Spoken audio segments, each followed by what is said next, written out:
Selamat datang di channel ini. Apapun dimanapun kita berada, semoga kita selalu diberikan kesehatan. Pada video kali ini kita akan membahas tentang soal akuntansi keuangan 2, ujian tengah semester. Saya Ahmad Fadil Zakaria, mahasiswa Universitas Berasia. Kali ini saya akan menjelaskan tentang jawaban saya atas ujian tengah semester genap mata kuliah akuntansi keuangan 2, dosen Bu Dr. Arni untuk prodi akuntansi PJJ S1.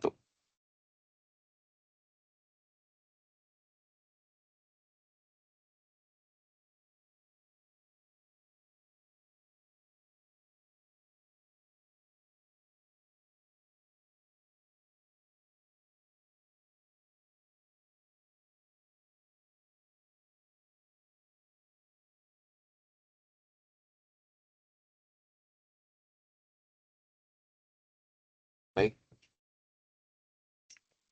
kali ini kita akan membahas nomor 1 soal terkait data transaksi dan jurnal penyesuaian atas PT Panasonic. Baik, di sini ada beberapa transaksi yang tercatat, ada 4. Jadi kita disuruh membuat jurnal transaksinya. Berikut jawaban saya. Kita menginjak soal poin A, tanggal 2 April, perusahaan membeli barang dagang dari Don Haryo sebesar 50 juta, dapat diskon tunai dengan syarat 2/10. Berarti ini syaratnya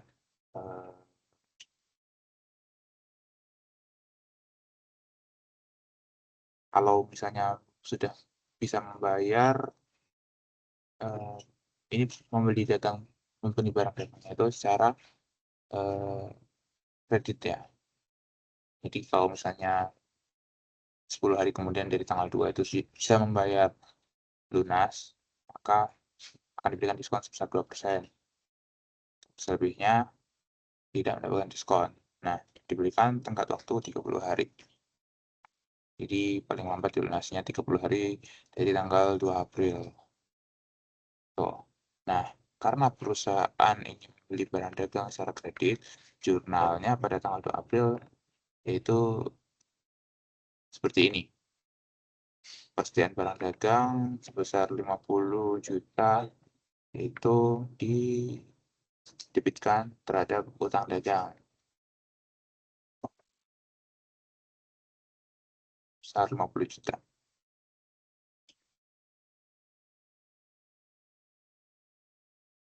Nah, selanjutnya pada tanggal 26 itu fakturnya dibayar. Karena pembayarannya itu sudah melewati 10 hari dari tanggal 2 April, maka perusahaan tidak mendapatkan diskon. Nah, oleh karena itu jumlah yang dibayar itu tetap 50 juta. Gitu. Nah, jurnalnya utang dagang didebitkan terhadap kas, dikreditkan 10 juta. Soal nomor B. Pada tanggal 1 Juni, perusahaan membeli mobil 40 juta dengan bayar 4 juta dari tunainya dan menandatangani wesel setahun. Berarti ini istilahnya hampir sama seperti utang. Nah, wesel 1 tahun dengan bunga 12% atas sisa dari harga beli. Pembayaran ini dilakukan sebagian ya, berarti kas 4 juta dan sisanya dengan wesel. Nah, pertama kita hitung nilai weselnya dulu ya.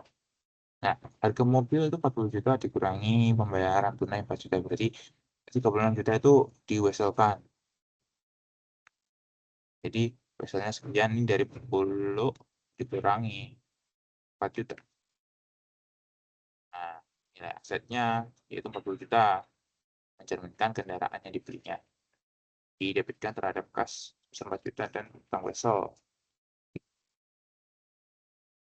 Masing-masingnya dikreditkan 4 juta dan 36 juta. Dengan jurnal ini, perusahaan itu mengakui aset kendaraan, harga perolehan, dan mencatatkan kewajibannya itu berupa utang wesel. Soal nomor C, pada tanggal 1 Juli, perusahaan meminjam 86 juta dari BRI dengan menandatangani wesel tanpa bunga sebesar 92 juta jadi tempohnya 1 Juli. Nah, hampir sama perhitungannya. Jadi, sekarang case-nya itu adalah perusahaan dapat uang kredit, uang pinjaman dari BRI sebesar langsung cash-nya 86 juta.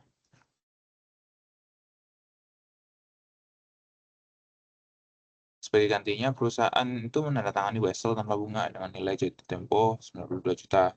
Nah, walaupun disebut wesel tanpa bunga, sebenarnya terdapat unsur bunga yang tersembunyi. Nah, kita hitung nilai jatuh temponya dulu. Ini sebesar 92 juta. Lalu kas yang diterima 86 juta dan selisihnya itu 6 juta. Selisih inilah yang disebut diskonto utang wesel dan akan diamortisasi nanti sebagai beban bunga selama masa pinjaman. Nah, jurnalnya yang dicatatkan yaitu kasnya sebesar 86 juta didebitkan karena memperoleh apa namanya, kredit ya, memperoleh kas 6 juta kredit utang wesel. Ini sebenarnya, mohon maaf, ini agak menjorok ke dalam, jadi saya perbaiki. Ini harusnya debit. Sekutu utang wesel itu masuk debit.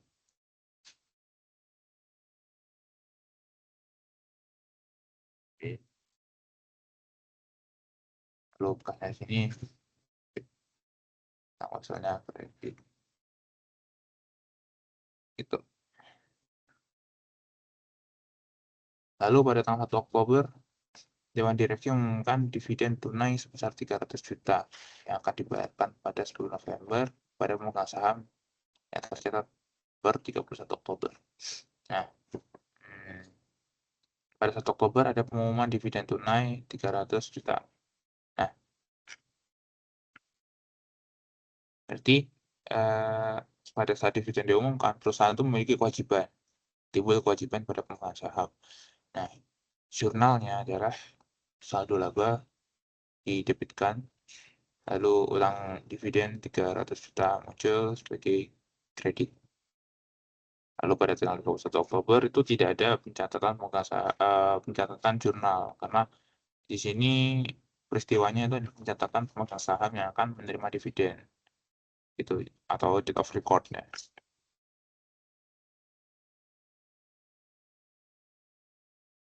Jadi peristiwa ini tuh hanya menentukan siapa aja yang berhak menerima dividen. Jadi tidak perlu melakukan pencatatan jurnal. Nah, catatan selanjutnya dilakukan pada tanggal 10 November ketika melakukan pembayaran dividen.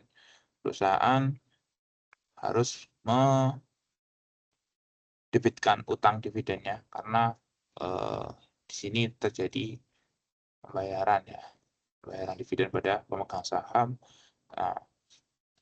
yang dibayarkan melalui kas. Nah, kasnya ini dikreditkan.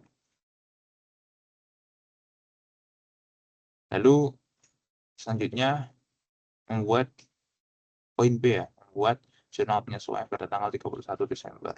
Nah, adapun jurnal penyesuaiannya itu ya, pertama terkait atas wesel pembelian mobil tadi. Nah, nilai weselnya kan sebesar 36 juta, sedangkan bunga tahunannya itu sebesar 12%. Waktu yang telah berjalan dari 1 Juni sampai 31 Desember itu selama 7 bulan. Nah, kan tadi dia perusahaan membeli mobil pada tanggal 1 Juni. Nah, seiring berjalannya waktu pada tanggal 31 Desember sudah menempuh waktu 7 bulan. Nah, ini kita hitung bunganya terlebih dahulu dengan rumus I sama dengan P kali R kali T, di mana P adalah nilai pokoknya, R adalah bunga per tahunnya, sedangkan T adalah tenor waktunya.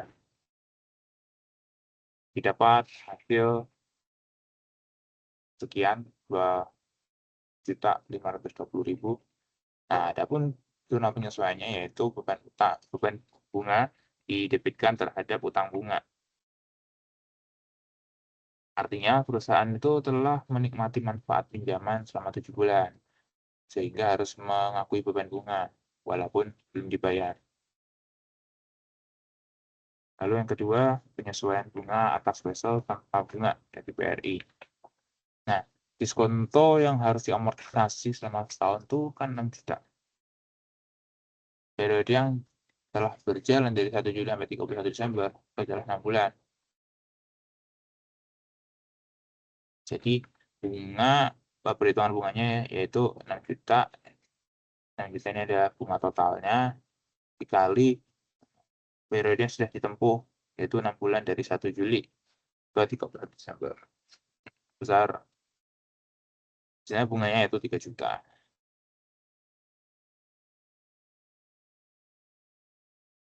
Sedangkan jurnal penyesuaiannya yaitu beban bunga didebitkan terhadap diskonto utang wesel yang dikreditkan. Karena saldo normal debitnya, mohon maaf, saldo normalnya itu debit di diskonto utang wesel. Nah, ini yang dikurangkan atau diamortisasikan. Gitu. Maka bisa kita ketahui total beban bunga selama tahun 2010 yaitu sebesar 2.520.000 yang dari bunga pembelian bunga atas wesel pembelian mobil ditambah bunga atas wesel tambah bunga dari BRI sebesar totalnya sebesar 5,5.520.000.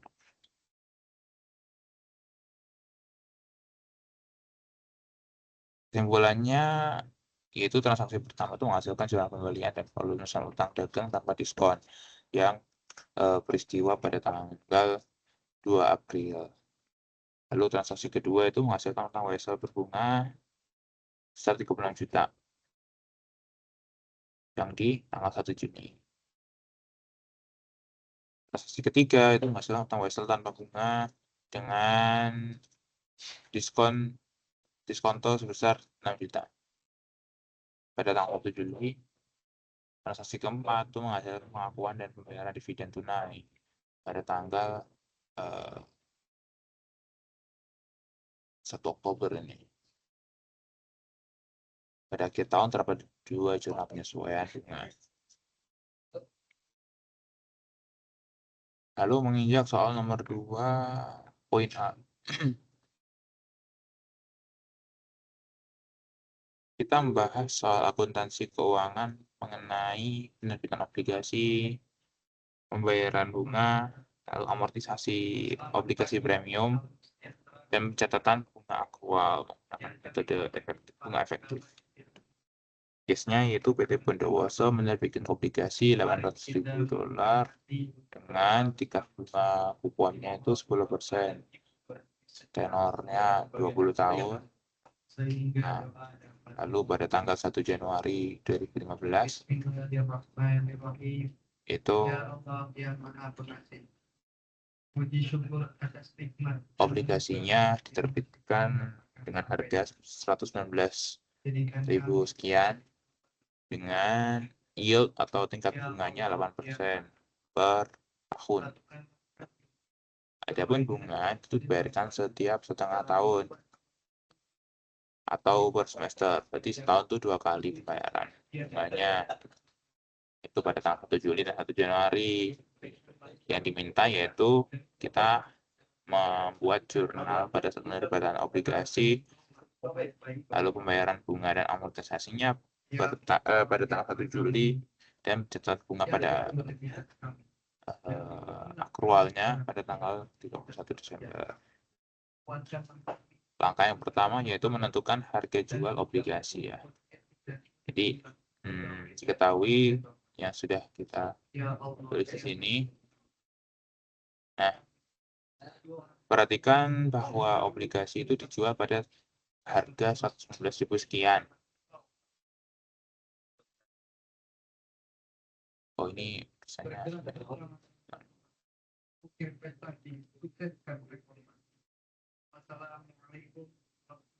Harga penerbitan itu 119.000 sekian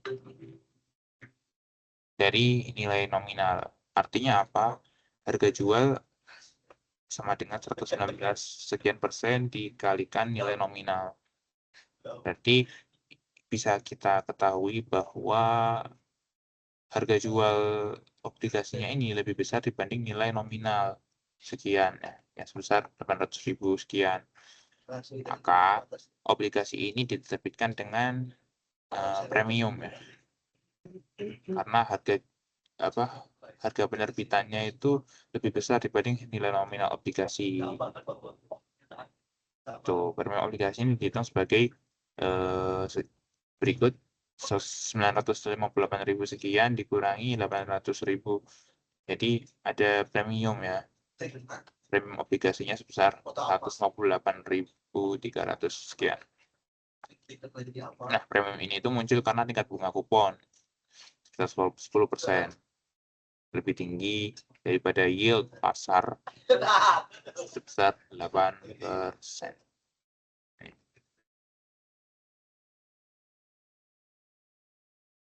Investor bersedia membayar lebih mahal, ya, jadinya, karena kupon yang diterima itu lebih tinggi dibanding tingkat keuntungan pasar.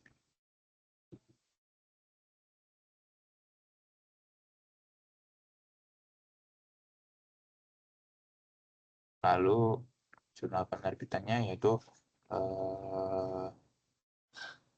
kas didebitkan, ya, karena menerima fresh money, ya, 958.000 sekian dengan menerbitkan obligasi. Perusahaan menerbitkan obligasi 800.000 dikreditkan. Nah, sisanya itu adalah premium. Jadi selisih antara harga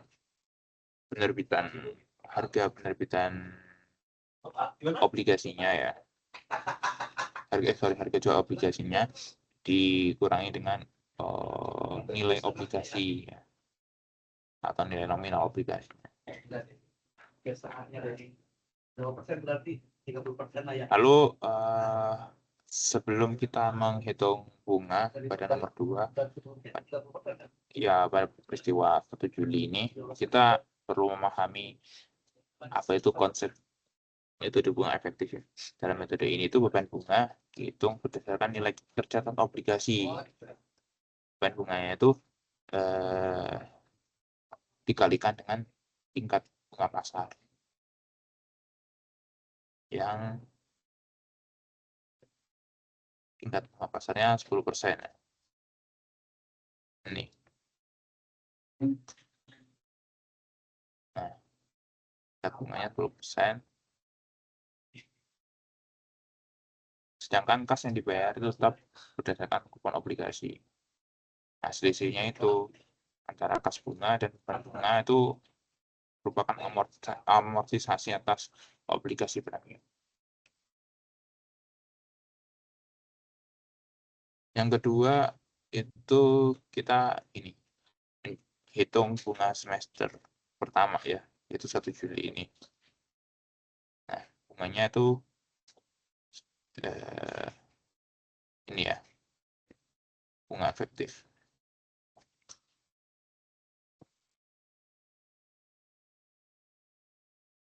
Tercatat pada obligasi awal periode itu 958.000, ya. Nah, ini kita kalikan 4% ini dari mana? Itu yield sebesar 8% ini itu dibagi 2 karena pembayaran bunganya itu setiap semester. Jadi bunga efektifnya itu 4%. Sehingga didapat hasil sekian, 38.000.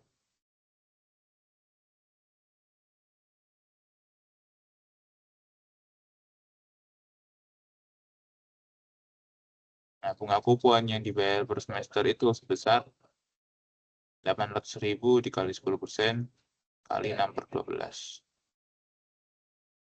Jadi bunga kupon yang didapat oleh investor itu sebesar 40.000.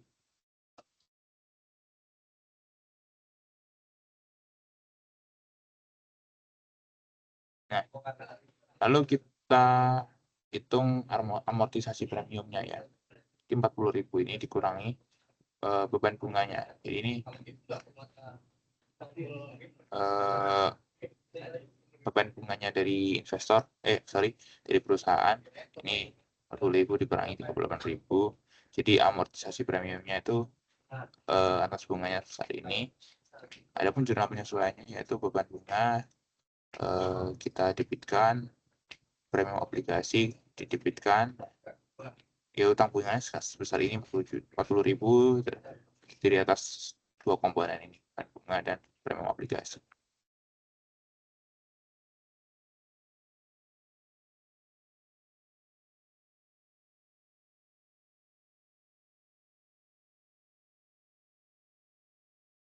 Karena obligasi ini dijual premium, maka saldo premium akan berkurang sedikit demi sedikit sama umur obligasi.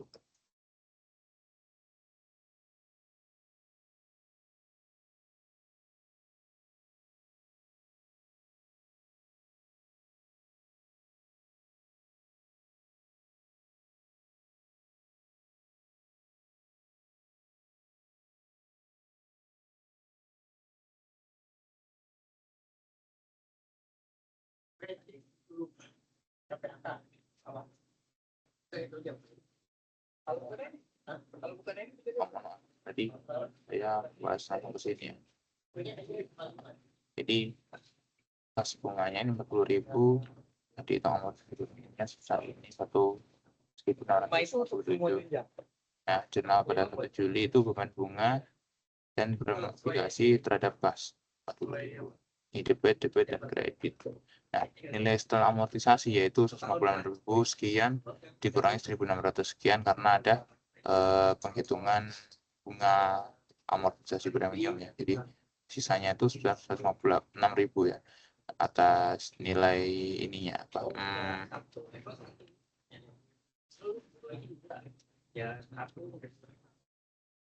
Atas nilai setelah amortisasinya ya.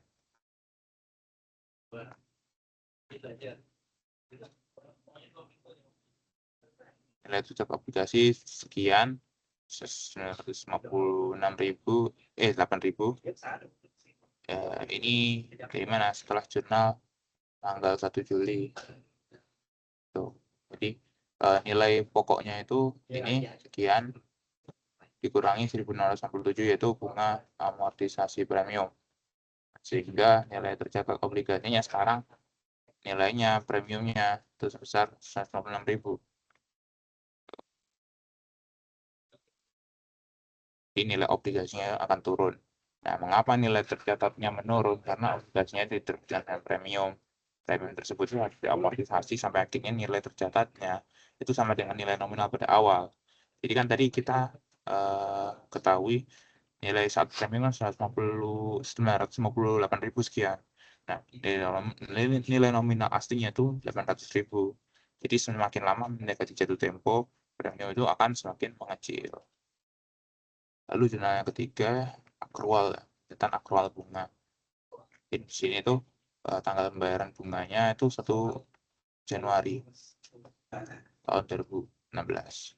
Namun pada tanggal 31 Desember ini, perusahaan harus mengakui bunga yang sudah menjadi beban, meskipun belum dibayar. Karena ini prinsip akuntansinya berbasis akrual. Nilai tercatat pada amortisasi pertama itu 956.000 didapat dari ini. Maka selanjutnya hitung beban bunga efektif pada semester kedua pada tanggal 7 Januarinya. Nah, 956.000 ini dikali 4%, bunga efektifnya sama dengan 38.000 sekian. Itu amortisasi premiumnya yaitu 40.000 dikurangi 38.000. Besar 1.700 sekian. Ini adalah premium obligasinya. Nah, berikut ya utang bunganya sebesar 40.000. Berapa ya? Ya berapa? Kan itu ini bertahun kan pas ya. Jadi ini kas bunga yang akan dibayarkan pada tanggal 1 Januari $40.000. Amortisasinya itu 40.000 dikurangi 38.297 sehingga premiumnya 1.723. Nah, jurnal penyesuaiannya ini ya. Mengapa menggunakan utang bunga? Karena ya tadi kan dia belum dibayarkan pada tanggal 1 Januari, sedangkan ini adalah jurnal penyesuaiannya pada tanggal 31 Desember. Gitu. Jadi timbul kewajiban. Walaupun kewajibannya itu selisih sehari aja di tanggal 1 Januari. Perlu melakukan jurnal penyesuaian pada tanggal 31 Desember.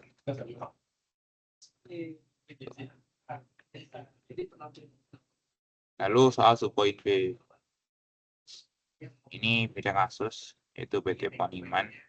Namun prinsipnya sama ya pada soal nomor poin A ya. Ketahui nilai obligasi sekian, tingkat bunga kupon sekian per tahun, yield atau bunga efektifnya sekian. Ini kita dibayarkan sekali setahun ya. Jadi kalau yang tadi case-nya adalah bunga dibayarkan 2 kali dalam setahun. Nah, ini bunganya itu hanya setahun saja. Jadi bunga efektifnya tetap 10% sama dengan yield-nya. Harga jual obligasi sekian. Nah, bisa kita lihat nilai nominal obligasinya 800.000. Sedangkan harga jual obligasinya itu 860.000. Maka ada selisih. Selisihnya ini ya, namanya premium. Besar 60.000 sekian.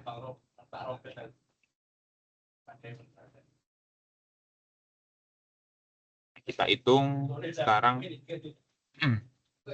jurnal penerbitannya. Ini ya 60.000 tadi. Nah, jurnalnya yaitu pada saat penerbitan obligasi, kas didebitkan terhadap utang karena ada timbul utang ya di sini 800.000. Nah, selisihnya tadi premium obligasi itu dikreditkan. Jadi melalui jurnal itu perusahaan mengakui kewajiban pokok obligasi sebesar nilai nominalnya dan mencatat premiumnya sebagai tambahan atas utang obligasi.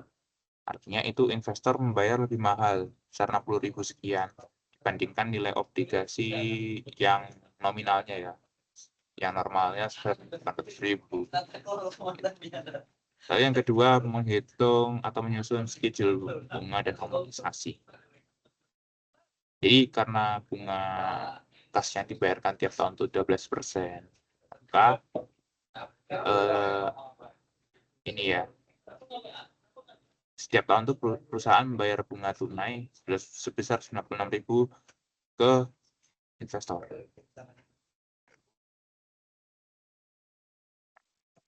Karena obligasinya diterbitkan premium, maka amortisasi premiumnya itu adalah bunga kas dikurangi beban bunga.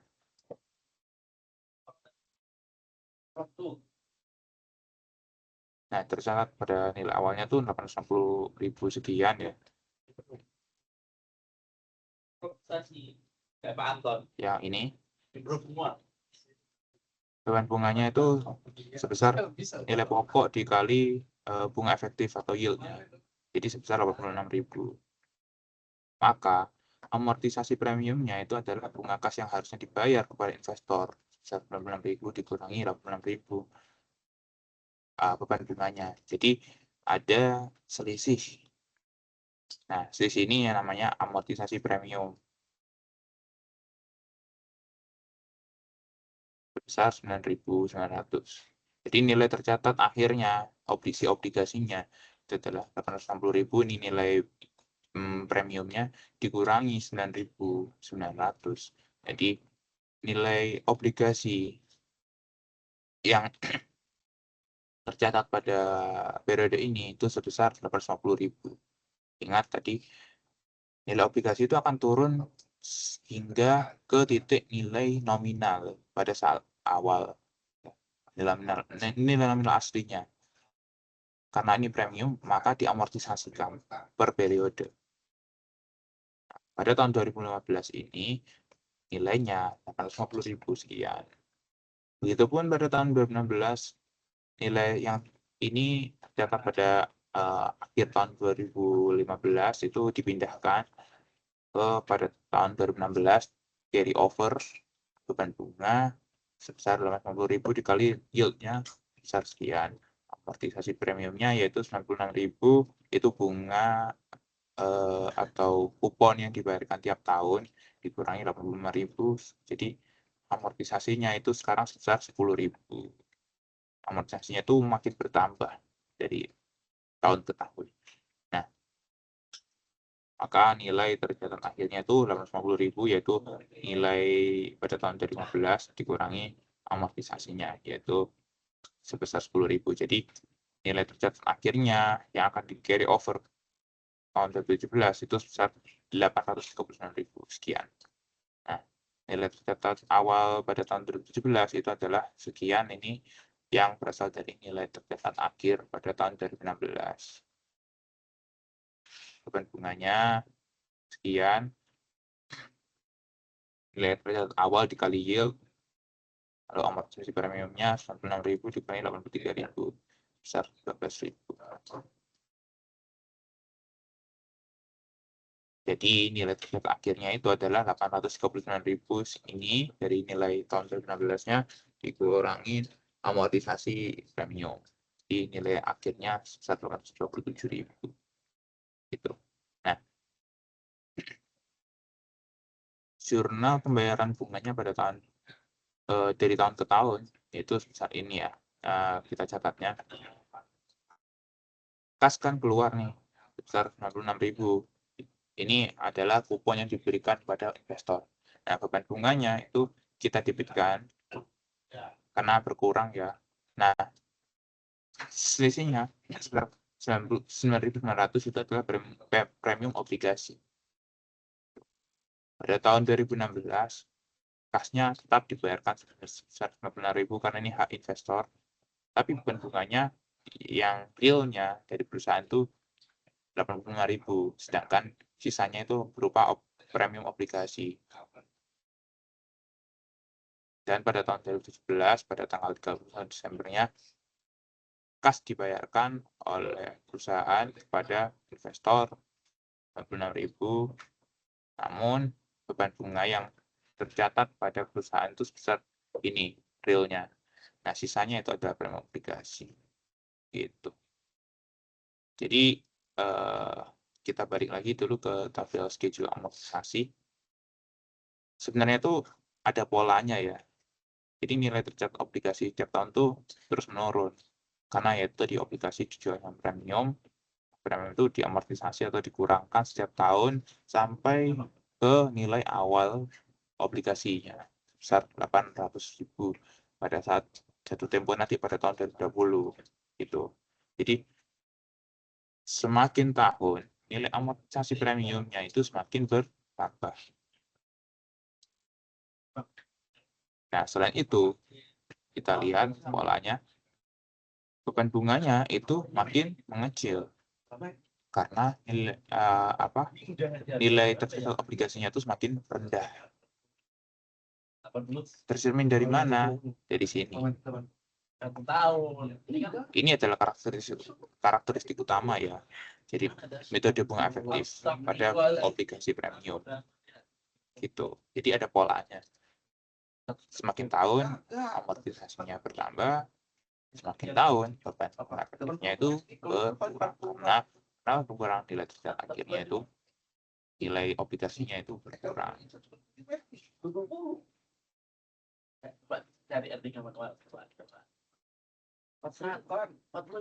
Sekarang nomor 3, Unilever. Itu Unilever ini ya. Ini terkait obligasi yang diterbitkan dan premium ya. Ya, benar obligasi serta schedule hampir mirip soalnya. Pada nomor 2. Jadi PT Unilever ini sedang membangun pabrik baru dengan biaya sebesar 2 miliar. Sedangkan dana yang tersedia di kantor itu hanya 500 juta. Jadi ini ekspansi bisnis ya. Sehingga perusahaan itu masih butuh dana tambahan sebesar 1,5 miliar. Nah, dan tambahan ini diperoleh dengan menerbitkan obligasi.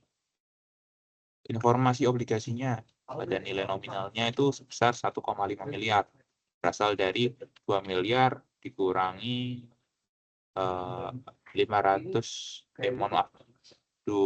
miliar itu dikurangi 500 juta dana yang tersedia di kantor. Lagi. Jangka waktunya 10 tahun, tingkat kuponnya itu dia dibayarkan ke investor sebesar 10,5%. Tanggal penerbitan 1 Januari 2009. Yield pasarnya sebesar 10%. Nah, bunga yang dibayar per tahun ya, setiap tanggal 1 Januari. Dan ada biaya penerbitan obligasi sebesar 50 juta. Jadi ada tambahan jurnal nanti ya, dibanding tanggal soal nomor 2. Jurnal pertama kita membuat jurnal, dan lalu kedua schedule amortisasi hingga pada tahun 2013 dengan metode bunga efektif.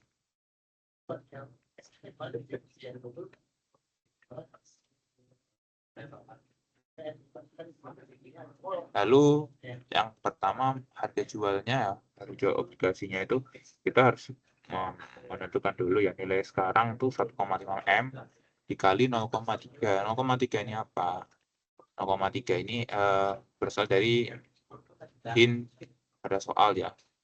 Present value faktor 10 tahun itu nilai yieldnya 10%. Nah, ini adalah berasal angkanya itu berasal dari tabel anuitas. Jadi ini sudah diketahui. Jadi kita tidak perlu melihat tabel anuitas. Sebesar 0,3 koefisiennya ya. PV faktor itu 10. Ini PV anuitasnya, maaf. Ini 10 tahun itu 10% bunganya. Itu koefisiennya sebesar 6,1 sekian. Nah, kita menggunakan present value yang faktor dulu untuk menghitung nilai sekarang. Nilai sekarang pada pokok obligasinya. Nah, nilai sekarang itu pada tahun 2009 itu sebesar 578 juta. Nah, present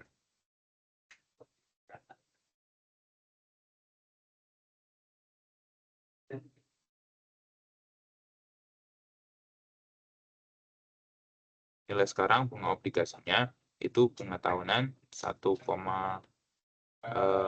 berasal dari nilai obligasinya 1,5 M dikali 10,5%, yaitu kupon yang diberikan pada investor sebesar 147.500. Sedangkan nilai sekarang anuitasnya itu adalah 157 juta. Ini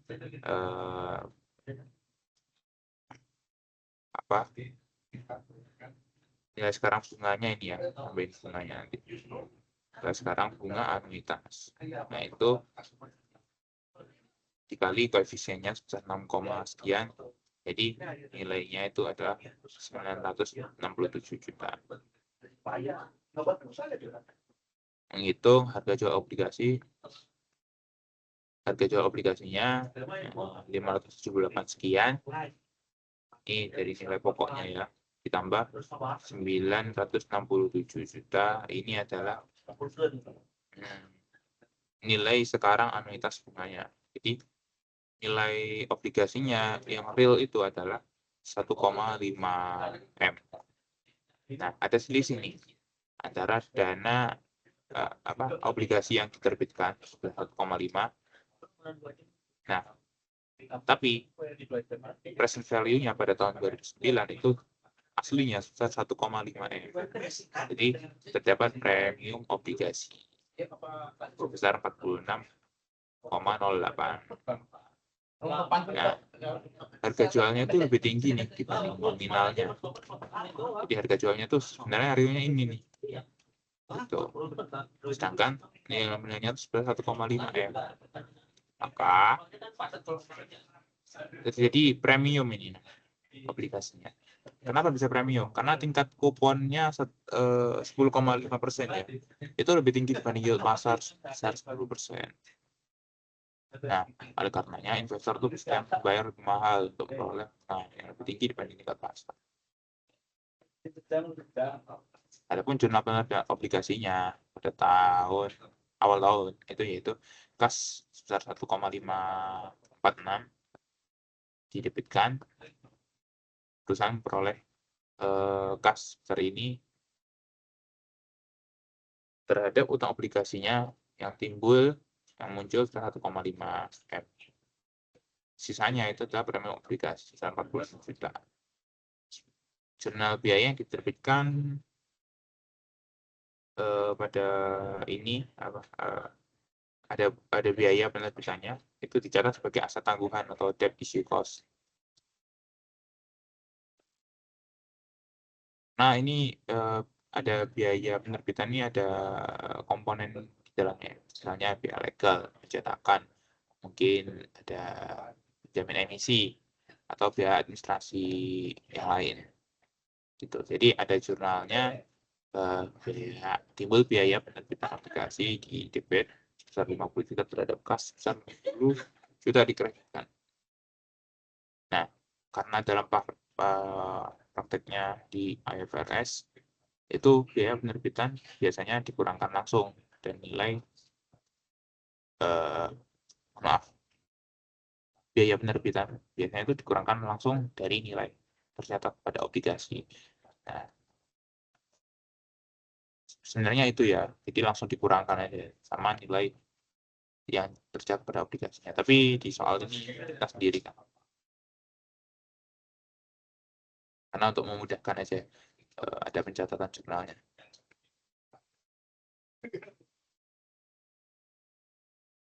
Kalau digabung ya berarti kasnya ini apa namanya berkurang ya. Ada biaya di sini soalnya, ada timbul biaya di debitnya. Ini 1,5 ini kurang 50 juta ini.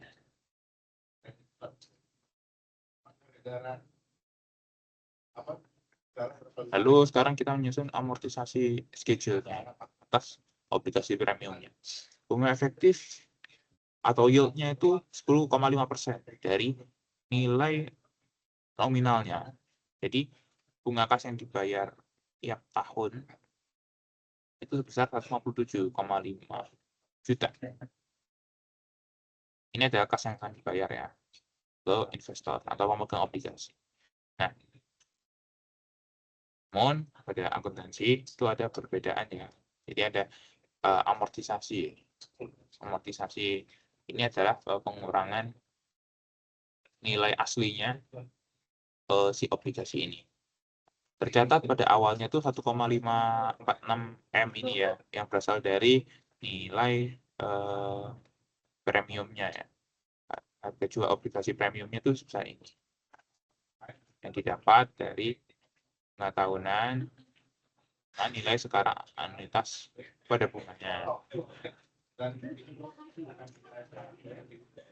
Beban bunganya yaitu 1,546 dikali 10%. Ya, bunganya sekian. Nah, amortisasi obligasi premiumnya itu sebesar ini. 157 juta ini adalah bunga tahunannya. Nah, tahunan dikurangi 154 juta dari beban bunga pada tahun sebelumnya. Besar ini amortisasinya. Jadi nilai tercatat pada akhirnya itu adalah 1,546 ya, nilai obligasi premium dikurangi 2,8 juta sekian. Ini adalah nilai amortisasi premium pada tahun 2009. Jadi nilai akhirnya dari si obligasi itu adalah 1,543 sekian. Ini akan di carry over ke tahun 2010. Begitu seterusnya. Pemilihan awal sekian, beban bunganya yaitu 1,5 sekian ini nilai obligasi dikali yield-nya yang akan dibayarkan ke investor. Di bunga yang akan diterima investor itu sekian.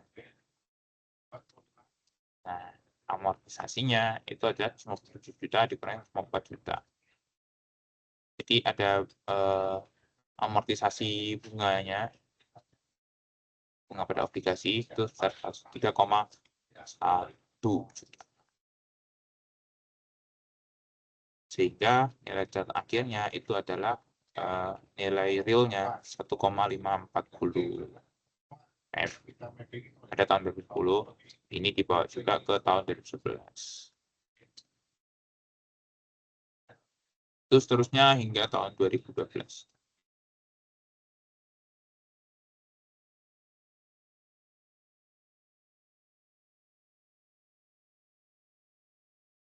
Dan bunganya sekian didapat dari nilai real obligasi pada tahun 2011.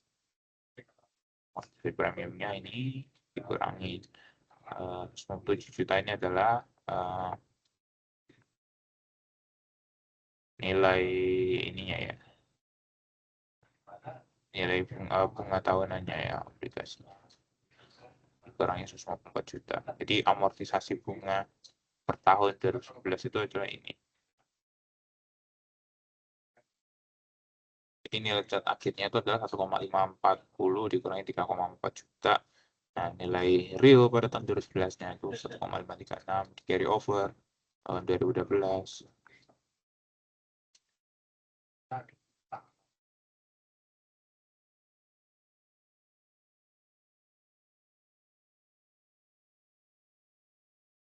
Nah, kalau kita buat schedule-nya dengan tabel itu didapat angka seperti ini.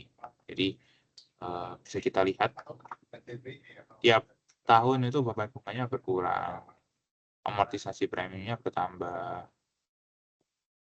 gitu. Jadinya ya nilai ini adalah jadi pengurang dari nilai tercatat pada ini dikurangin jadi 1,3 itu pada tahun 2011. Nah, bunga kas ini apa? Bunga kas adalah bunga yang dibayarkan kepada investor karena telah membeli obligasinya perusahaan Unilever ini. Begitupun seterusnya pada tiap tahun. Nah, pola yang sama ini akan digunakan pada tahun berikutnya hingga umur obligasinya kan 10 tahun. Ini sampai 10 tahun tuh pasti nanti nilai catatan akhirnya itu adalah sebesar 1,5 M. 1,5 M bulat. Tuh. Karena habis dimakan oleh amortisasi premiumnya. Nah, jurnal pembayaran bunganya contoh pada tahun 2010 itu adalah seperti ini. Beban bunga 154 juta 600 ini adalah nilai beban bunga real yang ada ya, yang ada dari PT Unilever. Karena kan kasnya yang dibayarkan 157 juta ya, ini bunga yang diterima investor.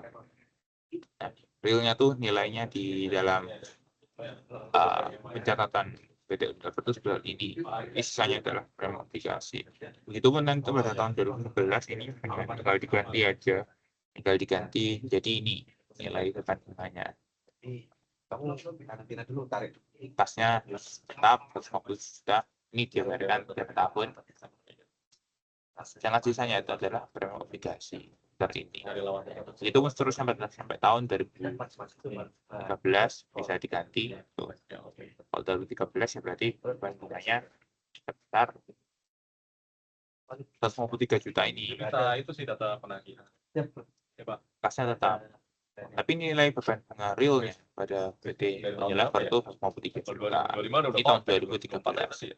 Maka sisanya berupa premium obligasi. Sama lama ya. Kan bukan baru-baru. Berarti kalau yang terdaftar inilah tujuan utama dari amortisasi premium. Karena pada saat obligasi mendekati tempo itu nilai tercatatnya akan semakin mendekati atau mengecil ya ke nilai nominal pada awalnya 1,5 M.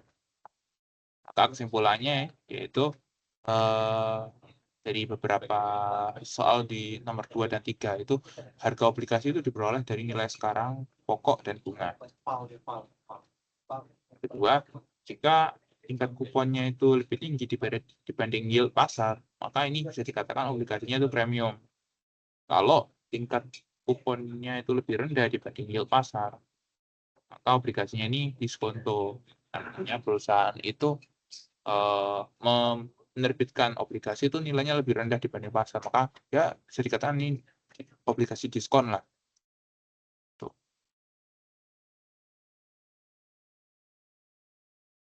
Lalu yang ketiga, premium obligasi ini harus diamortisasi selama umur obligasi.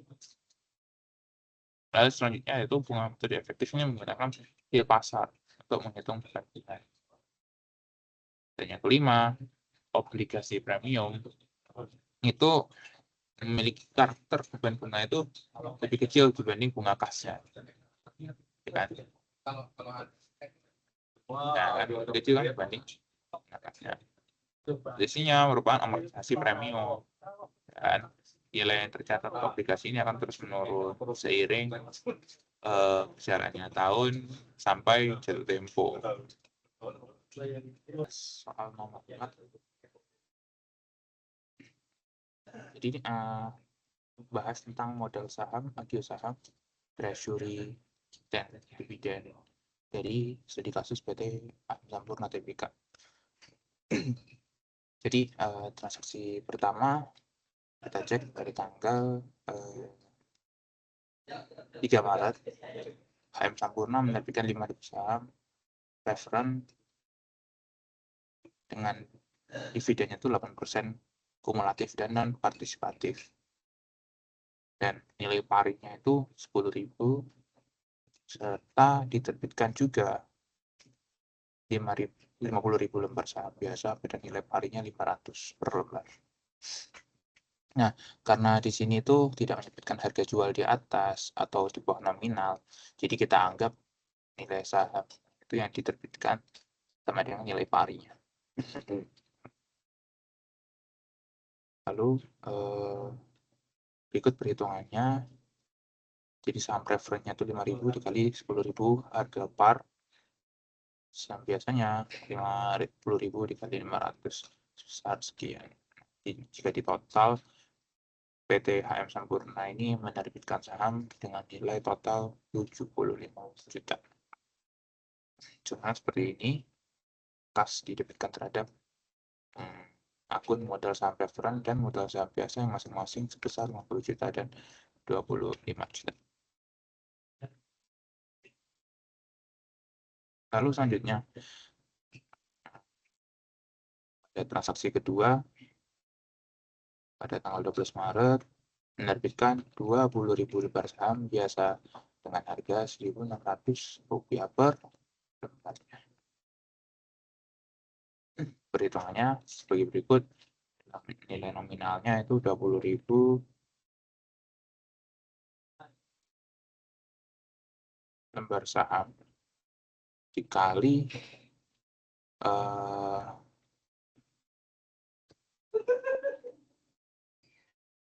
kita cek dulu saham biasanya harganya 500 kan, 20.000 dikali 500. Nah,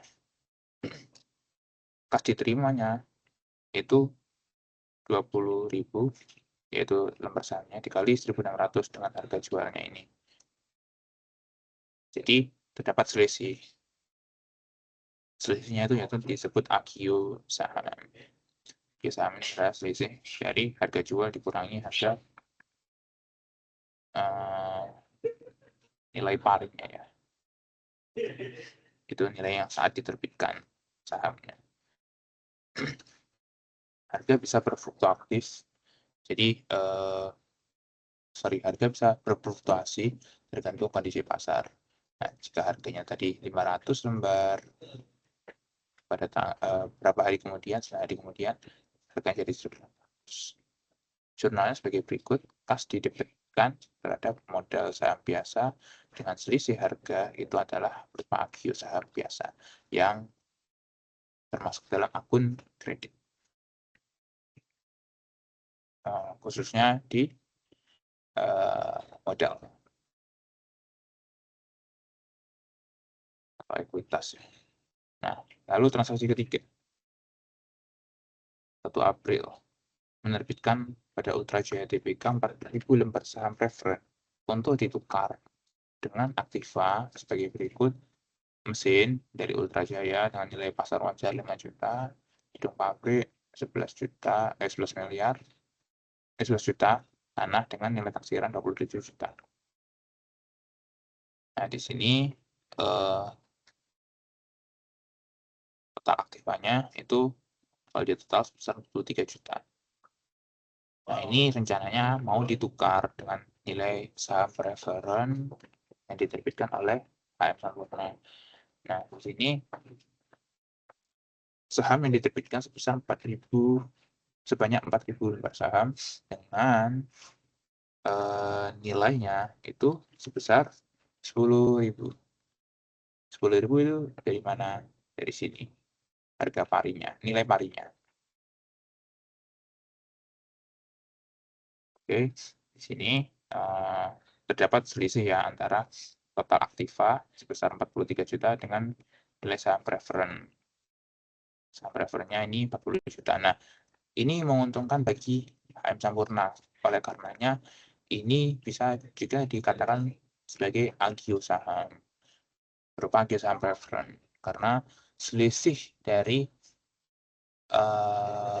nilai total wajar aktiva yang akan dimiliki oleh HM Sampurna ditukar dengan saham preferen yang diterbitkan oleh HM Sampurna itu nilainya lebih besar aktivanya. Adapun jurnalnya sebagai berikut.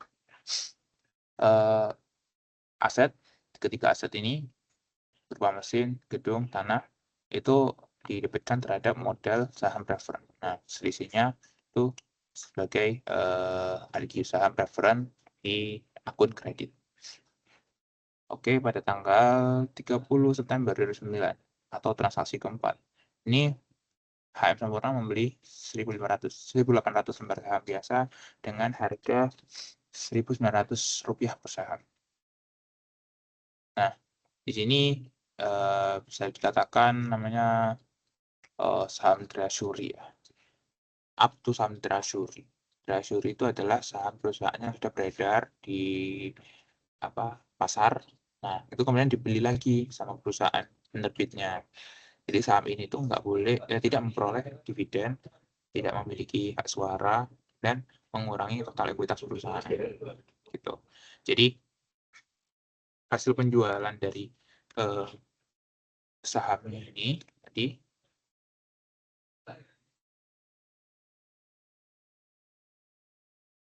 besar 1.800 lembar dikali harganya 1.400.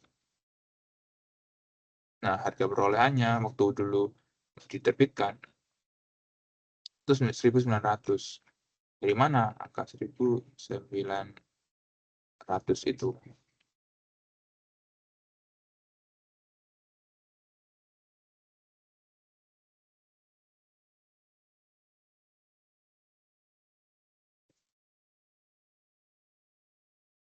Di sini tanggal 30 September. 1.900-nya ini 30 September itu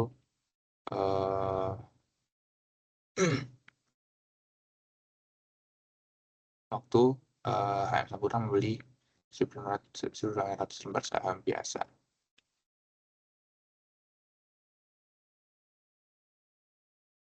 Nah, di sini HM Sampurna rugi karena waktu dulu membeli itu 1.900 kan.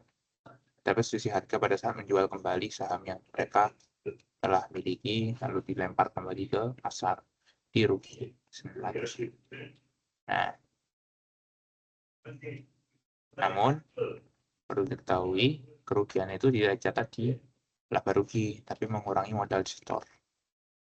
Jadi saham treasury itu tidak mencatatkan laba atau ruginya itu ke neraca laba rugi, tapi mengurangi ekuitas. Kasnya didebitkan terhadap saham treasury. Nah, selisih dari saham treasury dan kas itu dimasukkan ke dalam akun Agio saham treasury, yang mana ini adalah counter account dari Agio yang normalnya itu kredit. Namun jika akun Agio saham treasury memiliki saldo kredit, maka selisih 900.000 ini dapat didebit ke saldo laba.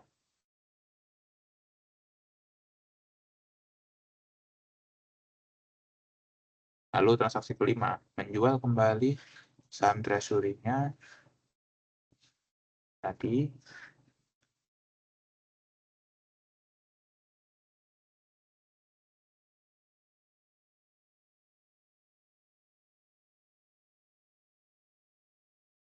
menjual kembali saham treasury-nya ke pasar ya. Di 1.800 kali 1.800 ini ada juga rugi.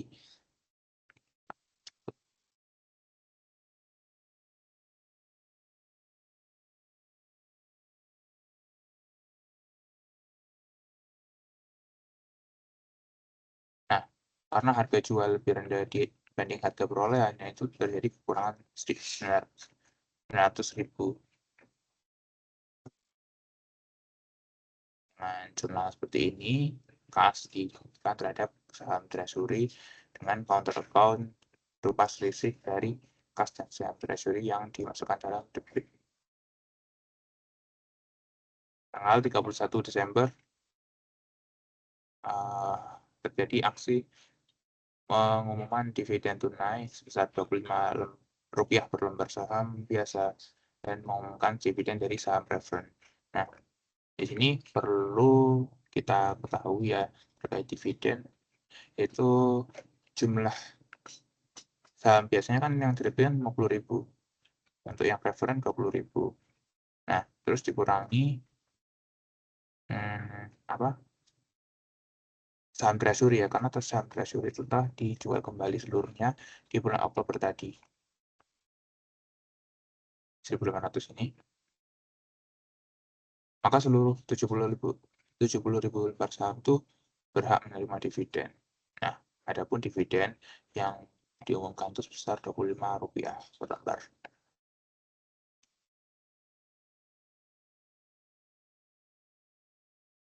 Nah, jurnalnya sebagai berikut: saldo laba 1.750 terhadap kreditnya utang dividen,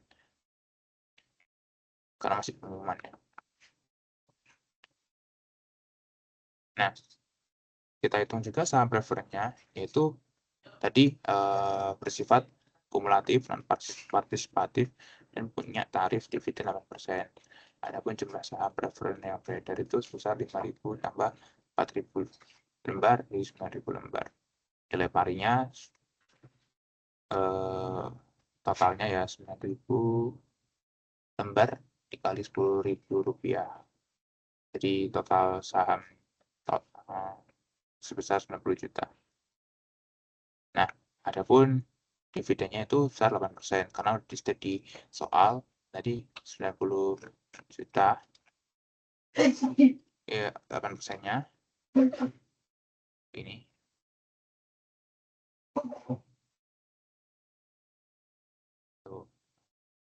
Sehingga jurnal yang di state yaitu saldo laba sebesar 7.200 terhadap utang dividen preferen yang dikreditkan sebesar 7.200 juga. Nah, dengan demikian total dividen yang diumumkan pada tanggal 30 Desember tahun 2009 itu sebesar 8.950.000 yang terdiri atas dividen saham biasa dan dividen dari saham preferen.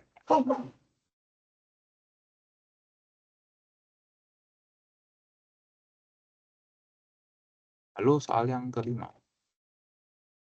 Ini terkait membuat laporan ini ya, perubahan ekuitas atau equity section of the statement of financial position dari hedge company. Nah, ini soal ini sangat penting karena mencakup beberapa konsep, yaitu penerbitan saham preferred dan saham biasa, lalu stock split, lalu saham treasury dengan metode POS, lalu reissuance atau penerbitan kembali saham treasury gitu, atau penjualan kembali ya saham treasury, lalu penghitungan dividen preferred dan dividen saham biasa, serta menyusun laporan perubahan ekuitas di akhir tahun. Diketahui sekian total nilai saham preferred itu sebesar 3 juta euro, meliputi 150.000 lembar saham dengan nilai saham parnya 20 euro. Lalu saham biasanya sebesar 2 juta lembar dikali 5 euro at par value. Sehingga total nilai saham biasanya sebesar 10 juta. Nah, di sini di soalnya di state bahwa premium dari saham preferred-nya itu sebesar 200.000, sedangkan share premium ordinary-nya sebesar 27 juta. Dan retain earning atau laba ditahan sebesar 4.500.000. Berikut transaksi yang terjadi selama tahun 2015. Pada tanggal 1 Januari, saham preferred-nya sebesar 30.000 lembar itu diterbitkan ya. Ada penerbitan saham preferred. Nah, saham preferred telah diterbitkan sebesar 30.000 lembar dikali nilai per lembarnya itu sebesar 22 euro. Oleh karenanya, total nilainya sebesar 650.000. Nah, kita ingat par value-nya itu sebesar 20 euro. Maka ini terjadi premium atau nilainya lebih besar dibanding par value. Oleh karenanya, ini bagi hedge company sebagai tambahan ada keuntungan sebesar 60.000 dari penerbitan saham saham preferred-nya. Jurnalnya sebagai berikut: kas didebitkan sebesar 60.000 yang terdiri atas nilai saham itu sendiri dari par value sebesar 600.000 dan selisihnya yaitu adalah share premium. Lalu yang kedua, tanggal 1 Februari, perusahaan menerbitkan saham biasa sebesar 50.000 dengan value-nya sebesar 20 euro per share. Nah, di sini kita tahu par value-nya dari saham biasa itu sebesar 5 euro. Kita tahu di soal. Nah, ketika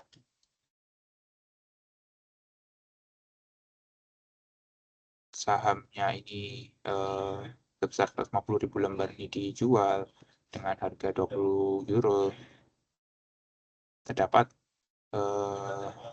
hedge company mendapatkan 1 juta euro. Nah, par value-nya itu sebesar 50.000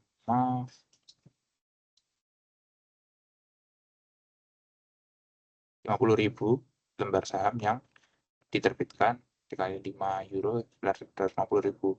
Jadi ada keuntungan atau premium sebesar 150.000 euro. Hampir sama dari tanggal 1 Januarinya untuk jurnalnya seperti ini. Cashnya didebitkan terhadap share capital. Nah, selisihnya share premium ini masuk kredit.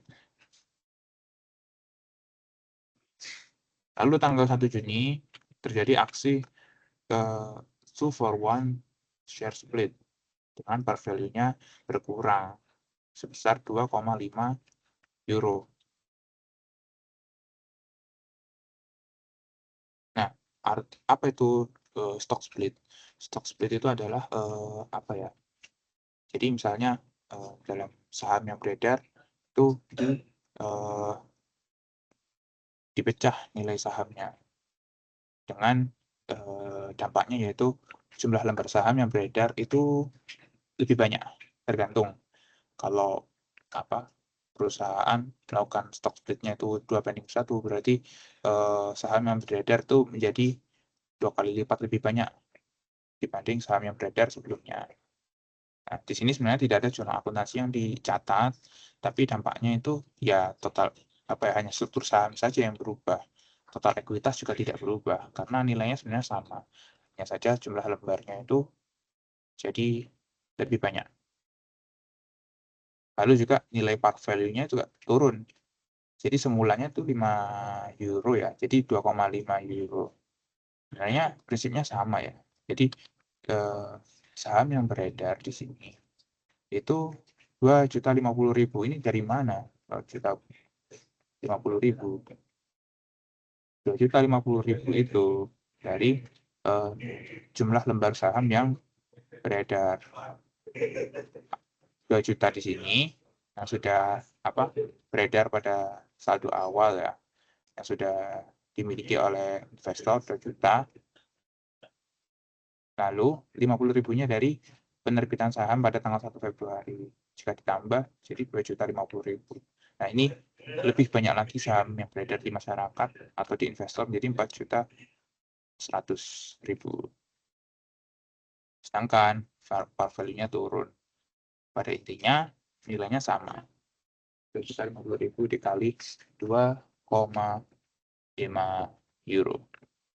2.050.000 dikali 5, jadi 4.100.000 dikali 2,5. Pada tanggal 1 Juli, Hedge Company membeli kembali saham treasury-nya dengan harga sebesar 10 euro per saham dengan jumlah lembarnya sebanyak 30.000. Ini ya, 30.000 ordinary treasury, berarti saham biasa yang dibeli kembali oleh Hedge Company. 30.000 lembar saham berarti ini saham yang telah beredar di investor. Jadi 4.100.000 lembar saham ini dibeli kembali sama Hedge Company sebanyak 30.000. Ceritanya seperti itu. Nah, jurnal yaitu perusahaan Hedge Company ini mengeluarkan kas sebesar 300.000 dikreditkan terhadap treasury shares sebesar 300.000 euro.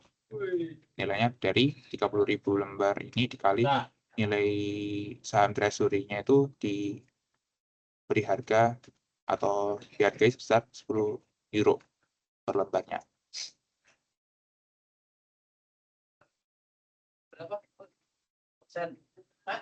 Nah, ini menggunakan metode cost-nya. Jadi cost-nya ini minimal 1%. 10 euro. Nah, lalu pada tanggal 15 September ini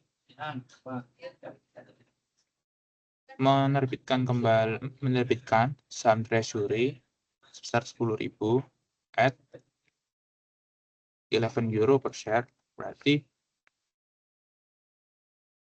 saham treasury yang sudah dimiliki Hedge Company dijual lagi ke pasar sebesar 110.000 euro totalnya.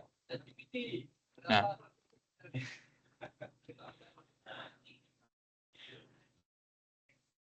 untuk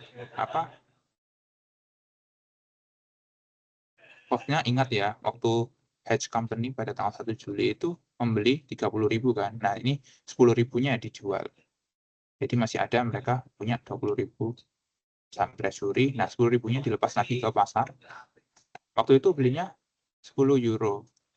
Nah, berarti ada keuntungan yang didapat dari Hedge Company sebesar 10.000. Nah, ini masuk premium. Nah, premium itu akun normalnya ke kredit. Jadi jurnalnya sebagai berikut. As bertambah sebesar 110.000 euro yang didapat dari penerbitan penjualan kembali saham treasury sebesar 100.000 dengan keuntungan yang didapat sebesar 10.000. Kedua akun ini masuk ke kredit treasury share dan share premium atas saham treasury. Nah, jadi total saham treasury yang sisanya yang dimiliki oleh hedge company itu sebesar 20.000 dikali 10 euro itu waktu hedge company membeli kembali sahamnya di pasar. Pada tanggal 31 Desember. Ini adalah masa ketika ada pengumuman pembagian dividen. Nah, dividen ini terdiri atas dividen dari saham preferen dan saham biasa. Nah, di sini perlu diketahui kan saham yang sudah sudah beredar itu di split ya.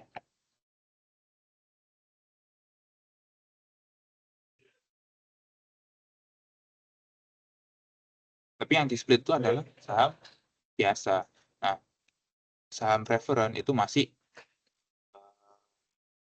jumlah lembar sahamnya itu masih sama. Berikut nilainya pun juga masih sama. Nah, ini nilai jumlah lembar sahamnya sekitar 150.000 itu didapat dari saham yang sudah dimiliki. 150.000 ini ditambah 30.000 hasil dari penerbitan atau penjualan saham preferen pada tanggal 1 Januari. Jadi saham yang beredar di investor masih sebesar 150.000 lembar dengan dividennya sebesar 8%. Nah, sudah di awal soal 8% dikali 20 euro. 20 euro ini dari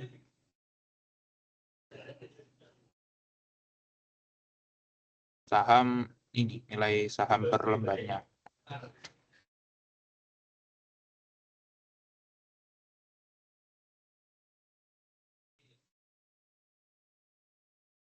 Jadi dividen yang didapat oleh investor sebesar 1,6 euro per share per lembar sahamnya. Jadi value-nya itu sebesar 180.000 lembar dikali 1,6 euro per lembarnya. Jadi totalnya adalah 180.000 euro. Sedangkan pada saham biasa, sahamnya itu berubah komposisinya menjadi 4.200.000 lembar saham karena ada split tadi ya. Nah, 2.050.000 ini dari ordinary share capital yang sudah beredar ditambah 50.000 penerbitan saham ya. Jumlah lembar saham yang diterbitkan.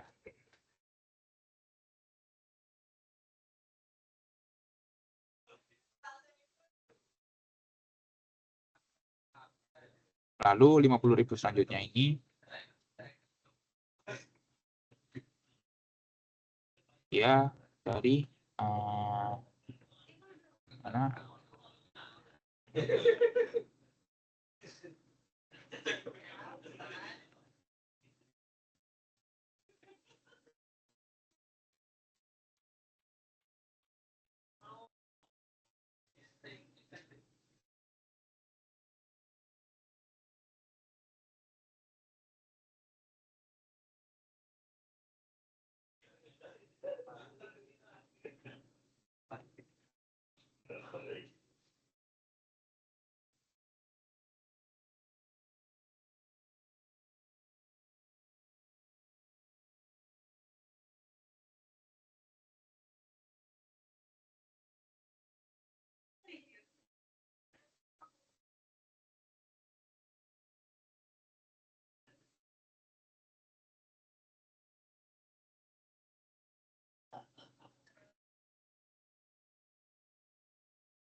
Rp50.000 ya.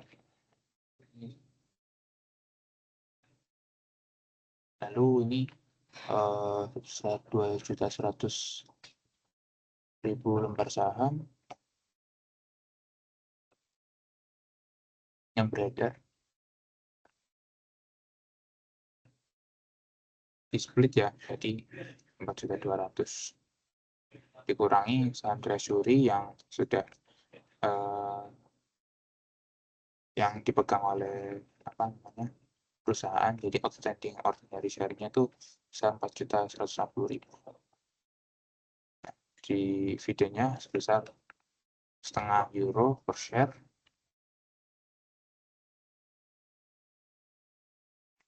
Jadi sini ya, di sini ordinary dividend of 50 pence atau €0,5. Value-nya sebesar 290.000. Nah, setelah kita menghitung value atas saham yang dividen saham yang akan dibagikan, lalu saatnya kita menghitung state income-nya ya. Ini income-nya tuh sebesar 2.100.000. Ini berasal dari retained earning.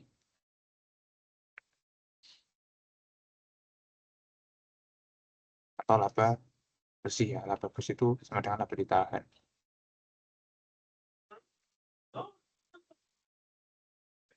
Nah, retained earning calculation-nya sebagai berikut.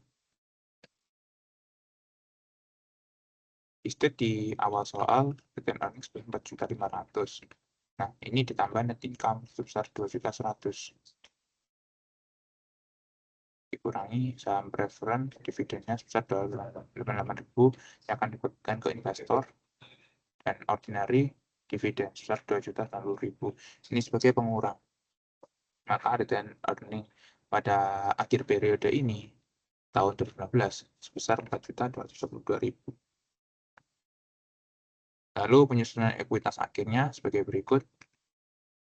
Share capitalnya saham preferennya yang beredar di pasar sebesar 150.000 lembar, par value €20, maka share capitalnya ini sebesar €3.600.000. €600.000.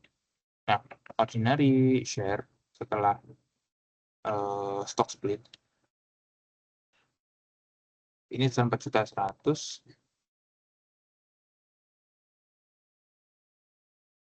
Lalu melakukan issuing lagi pada Februari ini, jadi totalnya 4.200.000 ya, dengan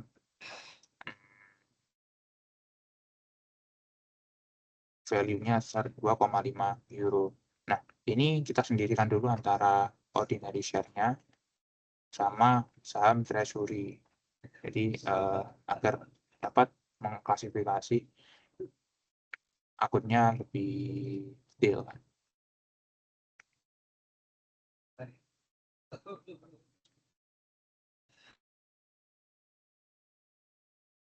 €4.200.000 lembar saham ini dikali par value-nya besar €2,5 itu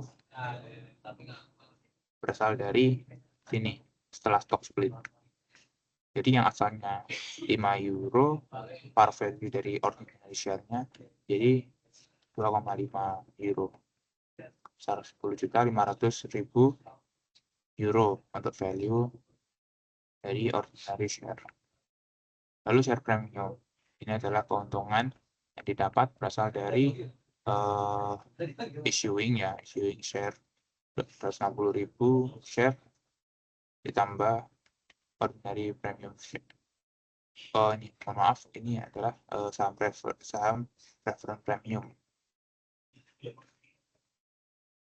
200.000 ini dari issuing ya.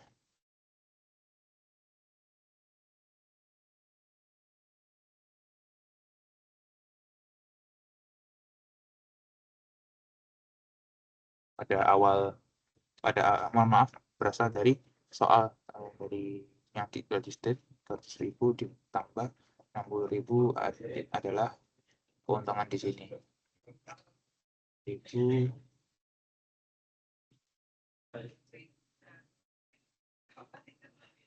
ordinary share 27 juta berasal dari soal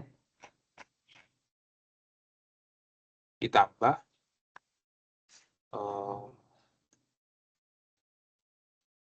gain-nya di sini atau premiumnya, mohon maaf, premiumnya dari 750.000 euro di sini pada saat issuing ordinary share pada tanggal 1 Februari. Maka total share premiumnya, oh ya, yang satu lagi treasury gain ini 10.000.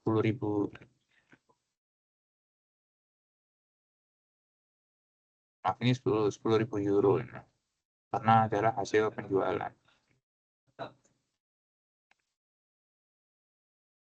Berarti itu share premium 10.000. Nah, maka hedge company ini mempunyai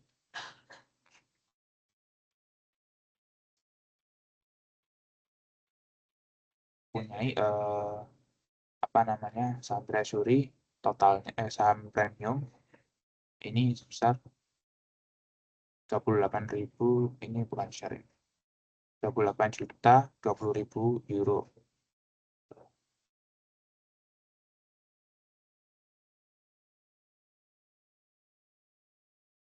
Lalu saham treasury sebagai pengurang ya.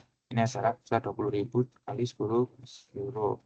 20.000 saham ini bisa dari saham yang dimiliki sisanya oleh oleh hedge company dengan value-nya sebesar 10 euro. Dari sini 10 euro per share. Atau dari sini aku membeli saham dengan nilainya besar ini. Return earning ini diketahui dari soal. Mohon maaf, dari hasil menghitung tadi return earning pada akhir periode. Nah, untuk penyusunan laporan perubahan ekuitas pada tanggal 31 Desember tahun 2015 ini terdiri atas modal saham, terdiri dari modal saham preference dan biasa. Kita rekap dari hasil kita menghitung tadi. Dan total share capitalnya besar 14.100.000. Nah, share premium ini hasil apa?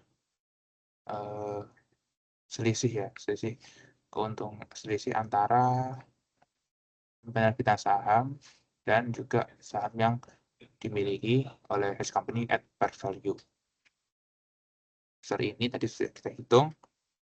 Lalu total share capital ditambah total share premium dikurangi dengan treasury share yang dimiliki dengan nilainya sebesar 200.000 ditambah oleh return earning atau laba ditahan.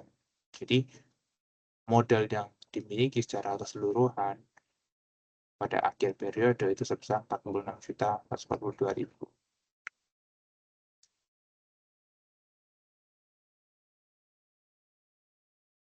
Nah, dalam soal ini tuh kita sering melakukan beberapa kesalahan, antara lain mengubah total modal saham yang terjadi pada saat share split.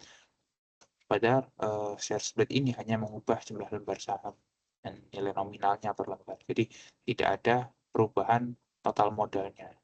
Tuh. Lalu yang kedua, masukkan keuntungan penjualan treasury stock itu ke laba rugi. Padahal kan hasil penjualan treasury stock atau treasury share ini itu dicatat ke akun modal di store. Jadi tidak ada implikasi di keuntungan. Jadi hanya mengubah total modal di store-nya aja. Karena kan saham treasury ini dimiliki lagi ya oleh perusahaan.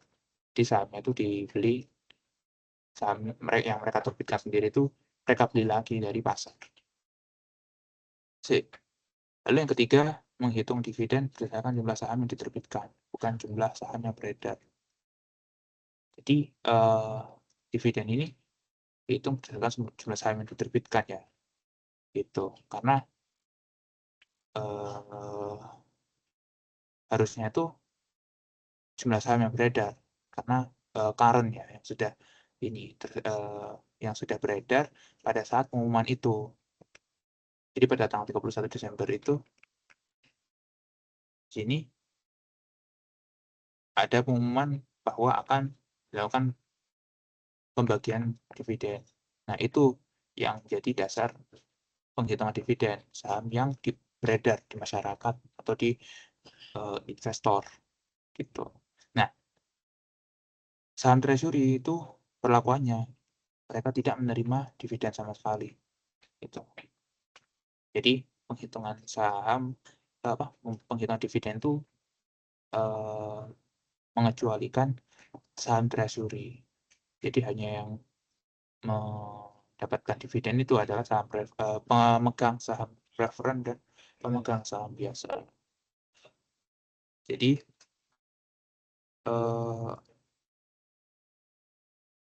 beberapa kesimpulan di sini yaitu penerbitan saham itu dapat meningkatkan modal saham biasa dan ataupun preferred dan juga share premium. Ini dapat meningkatkan atau menambah nilai modal perusahaan. Lalu share split itu tidak mengubah total modal ya. Treasury share itu dapat mengurangi ekuitas seperti yang tercermin pada laporan ini. Lalu selisih penjualan treasury share itu dicatat ke share premium. Lalu selanjutnya dividen itu mengurangi return earning karena dividen ini menjadi hak bagi investornya. Jadi sebelum dividen itu dibagikan, maka itu akan menjadi laba ditahan dari perusahaan. Lalu selanjutnya laba return earning itu bisa bertambah karena laba bersih. Jadi sebagaimana operasional perusahaan, jika laba bersih itu meningkat, maka return earning itu berpotensi untuk meningkat sebelum dilakukan pengumuman atas pembagian laba itu ke dalam bentuk pengumuman dividen, pembagian dividen. Nah, keseluruhan itu tadi akhirnya disajikan dalam bagian laporan perubahan ekuitas ya, atau equity section on financial statement.